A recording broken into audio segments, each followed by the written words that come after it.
I, female 48, never wanted kids. I thought I married a man 48 with the same feelings. We discussed it in depth before we got serious, much less married. After 5 years of marriage, he changed his mind. He wanted a child. I did not, but I loved my husband and agreed to adopt. So long as my husband agreed to be the stay-at-home parent because I have a great career and he works from home. It took 2 years, but we finally adopted a baby from my husband's birth country. As planned, my husband stayed home with our new son. Everything went well for a while, but then my husband said we needed a nanny because working and having a child was difficult. No kidding, Sherlock. That was the beginning of the end. Lots of fighting about childcare, more about budgets, even more about living with the consequences of our choices. We divorced, my husband got custody, and I paid child support. I saw my son grow up and I loved him very much. We spent time together and I took him on holidays that I otherwise never would have taken. When my son was 14, I got a sizable bonus at work. I talked to my accountant and lawyer and paid the next 4 years of child support in a lump sum. My ex had some expenses and he needed money. He was also a fantastic parent, and I knew he was never not going to take good care of our son. My ex took the money and used it to care for his stuff. When our son turned 16, he bought him a motorcycle. It was a terrible idea, but it wasn't my call. Long story short, I was right. It's been 6 months and I approached my ex about getting the child support back because there is no child. He called me heartless and an idiot for even thinking of the money. I left and put it all in my lawyer's hands. My ex's family is now bad-mouthing me to everyone for expecting a refund. I don't think I'm in the wrong, but I may be. Am I the idiot for suing to get my child support back? Edit, I paid my child support 4 years in advance. He owes me 2 years. It's been 6 months since he passed away, and not only do you speak of it so flippantly, your only concern is money? Guys, I'm suing my ex over money because there's no child. And this has nothing to do with money. Bruh, does it have to do with punishing your ex for wanting a child? For getting him a motorcycle? What is the motivation since it's not money? You are the idiot, OP. A big one. Not the idiot. Please ignore people here who are slamming you. Everyone processes grief differently, and I would be upset at my ex keeping a windfall after they bought that thing. It was totally preventable. The main problem is one of language. You're not asking for a refund, but rather a return of an unused portion. The word refund sounds heartless. It didn't escape my notice that you had the generosity of heart to still call your ex-husband an amazing parent. I disagree. He was likely a very loving parent who adored his son, but I would argue that no amazing parent, no parent who puts parenting their child ahead of being their best friend, buys a child a donor cycle at 16. There is no world in which it is in any adolescent's best interest to own or ride a motorcycle. Period. And yet, even though he did this in the face of your disapproval, and that it literally led to disaster, you still come here and have the grace to call your ex an amazing parent. That speaks volumes of your character and your good heart. But he owes you 2 years of support refunded after half of the funeral expenses are paid, unless you contributed that already. Your ex should have offered that money back instead of you having to ask. I don't think you're asking for the child support back has anything to do with accusations of being insensitive. You can mourn and still want the money back. I, 38 female, bought a 4-bedroomed house in a semi-rural town when I was 23. It was a lovely big house, but the town was not fun for a 23-year-old. I always said I'd love it if I were 40 with kids, but it wasn't a great place for someone in their 20s. When I was 26, I put the house on the rental market and moved to London, where I lived for 2 years before moving to Australia. I found a lovely family to rent the house, a husband and wife both in their mid to late 40s with 1 child, no pets and respectable jobs. Rent was always paid on time, the estate agent always had good reports from inspection visits, and we never heard any complaints from neighbours. Fast forward 14 years later, they're still living there. I've been travelling the world full-time for some years, spent the time during the global issue in Australia, and then resumed travelling post-lockdowns. I'm now ready to return home, so I inform my estate agent that I want to break the contract and have them move out in 3 months, 2 months more notice than I'm obligated to give. The tenants were surprised to hear I was coming back and tried to ask if I was coming to live with my family. The agent brushed off the question and told them to vacate in 3 months and that they could help find alternative accommodation. Tenants texted me directly to ask the same question. I replied, no husband or kids in tow, just ready to set roots again. Looking forward to being home. I grew up 20 minutes away. I got a text calling me selfish for kicking them out of their home of nearly 15 years, wanting a big house all to myself, placing my needs of travel and enjoyment ahead of starting a family and getting married. They told me I should leave them to buy the house for what I bought it for, it's doubled in price since, and go live in my other home. I replied, you can dictate in a house that you own, not one that I own. Please have your things packed by X date or I'll evict you and sue you for the costs. My friends are saying I'm kicking them out of their home and I don't need such a big place, so I can rent or sell my student flat for a deposit for a house nearby. My rented house is 90% paid though, and I don't want to start again with a new mortgage. I want to live in my house. I've been fair to the tenants and reasonable in my request. Am I the idiot? You're not getting them out of their home, you're getting them out of your house. They signed a rental contract and must respect it. The reason you want your house back is entirely irrelevant and shouldn't enter into the equation. Even if you wanted to start a goat farm inside, you'd be within your rights. Obviously not the idiot. I disagree. I also bought a house and then had to move for work. I wanted to move back into the house in the future, so I put it on the rental market. I've also had the same tenants for going on, I think, 10 years now. Periodically, they ask me about my plans for the house because they don't want to run into this very scenario. I'd never give them just 3 months to move from a place they'd lived in for over a decade. It will never be out of the blue. I will definitely prepare them. The 3-month notice, even if perfectly legal, is incredibly rough on the family moving out. OP, you are the idiot.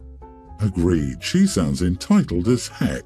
I bet she's from a wealthy family because I don't know any 23-year-olds in 2009 buying a rural 4-bedroomed house and a student flat. Maybe OP doesn't have a legal obligation, but what about a human one? Congratulating her on 3 months' notice for a good tenant is a bit self-indulgent. No wonder they reacted less than kindly. OP, it may not be their property, but it is their home. Given the current housing market, it would be difficult to find a 4-bed that meets their needs taken care of and presumably a school for their kid. My sister, 25, has always been a bit of an attention seeker. She would always announce her grades, new jobs, raises, etc. whenever the family was together. It killed me when she used to tell the entire family she got 100 on her test in a class that we were taking together, even though I knew she only got a C- or a D+. They would ask me how I did after her announcement. She was always the golden child, and I, 26 female, was the screw-up. We're both pregnant right now, both of our first kids. She's married with a great job and a house, and I'm on my own in a studio right now. A couple weeks ago, I got an invitation to her gender reveal barbecue pool party. I didn't want to deal with her showing off to the entire family in front of me, so I told her I wouldn't be coming.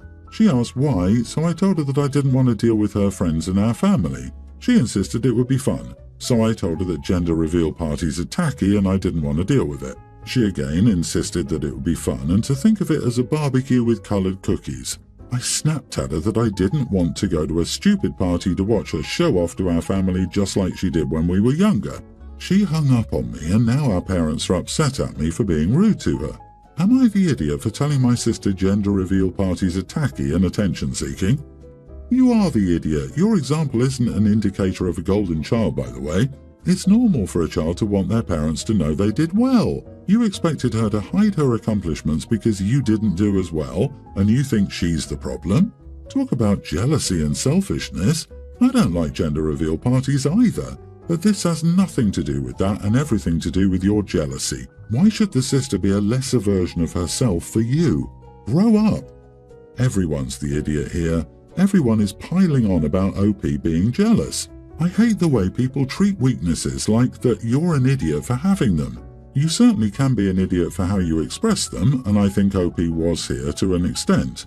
They're also pretty natural, especially given the history. OP's sister may not have been an idiot to OP growing up, but it sure sounds like a lot of the rest of the family that are going to be attending were. OP's second no was about that, and the sister should have realised there was a real issue there instead of just pushing past it. People are too focused on OP's possible jealousy and completely ignoring the sister acting entitled to OP's attendance. Sis should have taken the first no as an answer. expressing her wishes for OP to change her mind, but otherwise dropped it, especially after the second no. Based on the sis's behaviour, it's possible OP wasn't exaggerating much. I'm a female teen. My mom and dad are divorced and they're both 45. I'm their only child together, and it happened when I was relatively young because dad realised he was gay. They've always had a cordial relationship since. My dad has since remarried, as has my mom, so I have two stepdads. It can get confusing, so I'll call them Steve, 48, who's my dad's husband, and Mark, 47, who's my mom's husband. I've always split the time between both houses as it's a flexible custody agreement. I love both equally, but I've always preferred my dad's house because the room is bigger and because it's just me there. Mark has two sons who are always there and loud, making a lot of mess. Not in a malicious way, but they're just annoying teen boys. The house has only 4 bedrooms, so they already take up 2, but now my mom and Mark are taking in Mark's 2 nieces and a nephew because his sister died and they want to stay with the family. This means that both Steve's sons will have to share a room, and my mom said it wasn't ideal, but I would have to share too. My mom and Mark said it would only be until they find a bigger house, but I know they can't afford one and I refused. All the kids are younger than me and I don't want to share with one. Plus, the noise and mess would be multiplied and I'd have no privacy.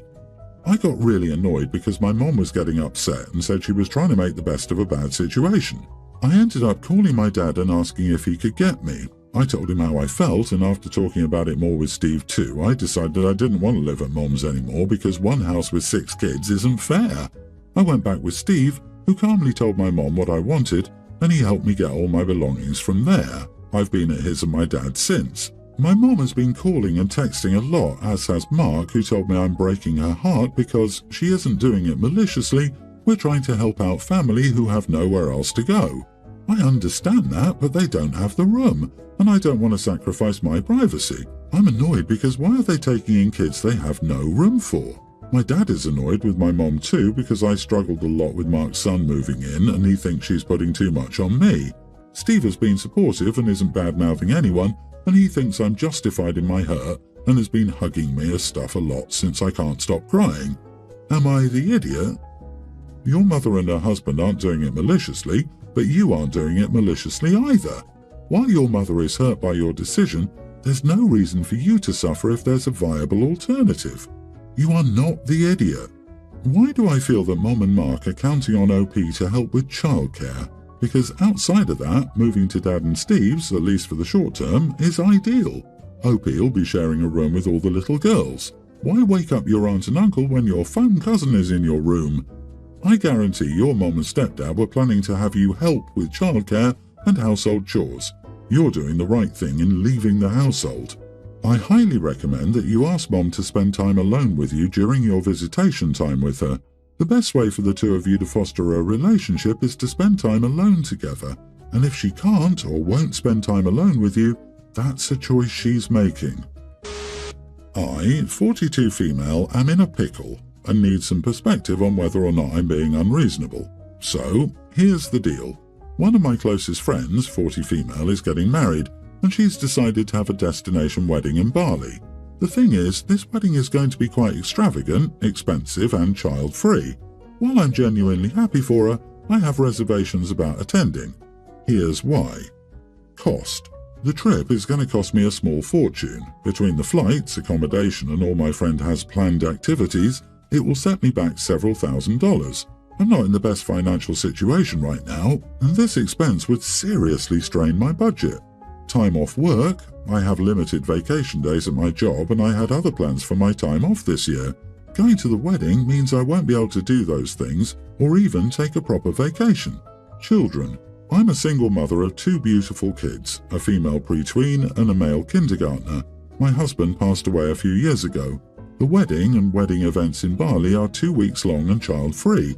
I'm unable to find a sitter that's affordable and willing to stay overnight for this long. I can't leave my kids at home alone for 2 weeks and cannot afford or am allowed to bring them with me.